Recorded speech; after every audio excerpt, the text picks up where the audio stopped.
ఎవరమ్మా నువ్వు? నా కూతురు అన్నయ్య.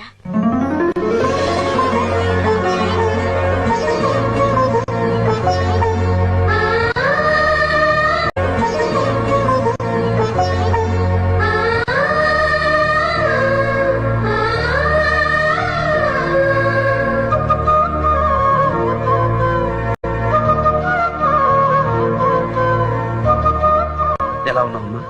బాగానే ఉన్నాను. నువ్వెలా ఉన్నావన్నయ్యా? బాగానే ఉన్నానమ్మా. ఎలా ఉన్నావమ్మా? బాబు, చెల్లికి బొట్టు పెట్టుగాను కదా.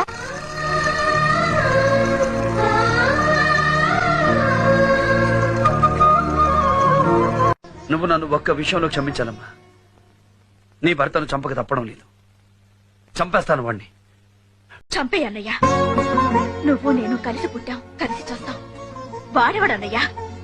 మధ్యలో వచ్చాడు, మధ్యలో పోతాడు. నువ్వు చంపాలనుకుంటే చంపే.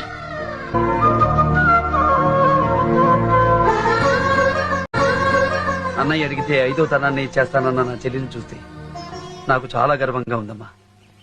రామ్మా.